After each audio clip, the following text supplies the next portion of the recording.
فرماتا ہے کہ انا انزلناہ فی لیلۃ القدر، بے شک ہم نے اس قرآن کو شب قدر میں نازل کیا۔ وما ادراک ما لیلۃ القدر، اور آپ کو کیا معلوم کہ شب قدر کیا ہے؟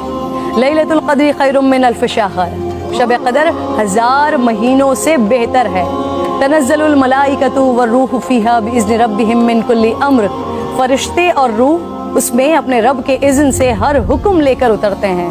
سلام ہی حتی مطلع الفجر، وہ صبح روشن ہونے تک سلامتی کی رات۔ حضور نبی کریم صلی اللہ علیہ وآلہ وسلم نے ارشاد فرمایا، شب قدر کو جبرائیل امین فرشتوں کے جھرمٹ میں زمین پر اتر آتے ہیں۔ وہ ہر اس شخص کے لیے دعائیں مغفرت کرتے ہیں جو کھڑے بیٹھے کسی بھی حال میں اللہ رب ذوالجلال کو یاد کر رہا ہو۔ ہزاروں مہینوں سے افضل اس رات کے عطا کرنے کے پیچھے بھی ایک راز ہے۔ رسول پاک صلی اللہ علیہ وآلہ وسلم کو سابقہ لوگوں کی عمروں پر آگاہ فرمایا گیا، تو آپ نے ان کے مقابلے میں اپنی امت کے لوگوں کی عمر کو کم دیکھتے ہوئے یہ خیال فرمایا کہ میری امت کے لوگ اتنی کم عمر میں سابقہ امتوں کے برابر عمل کیسے کر سکیں گے؟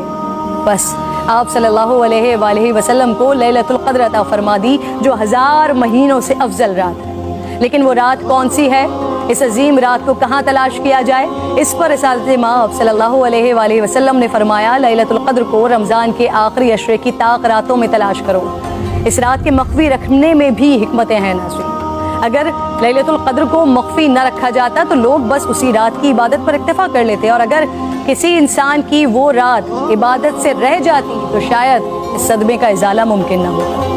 ایک وجہ یہ بھی بتائی جاتی ہے کہ اللہ تعالیٰ کو بندوں کا رات کے اوقات میں جاگنا بے حد محبوب ہے، اس طرح بندے 5 طاق راتوں میں جاگ کر اپنے رب کو منا سکیں۔ اور ایک وجہ گناہگاروں پر شفقت بھی ہو سکتی ہے، کیونکہ اگر علم کے باوجود اس رات میں گناہ سرزد ہوتا تو اس سے لیلۃ القدر کی عظمت مجروح کرنے کا جرم بھی لازم آتا۔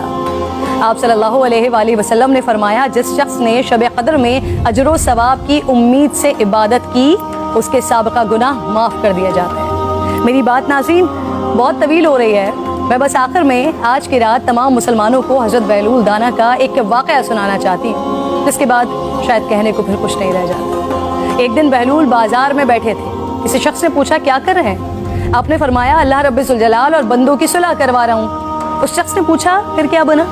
آپ نے فرمایا، اللہ تو مان رہا ہے، بندے نہیں مان رہے۔ اللہ اکبر۔ پھر کچھ عرصے بعد اسی شخص نے حضرت بہلول دانا کو قبرستان میں دیکھا تو پوچھا کیا کر رہے ہیں؟ بہلول نے فرمایا، اللہ اور بندوں کی صلح کروا رہا ہوں۔ اس شخص نے پوچھا پھر کیا بنا؟ آپ نے فرمایا کہ بندے تو مان رہے ہیں لیکن آج اللہ نہیں مان رہا۔ آنکھ بند ہونے سے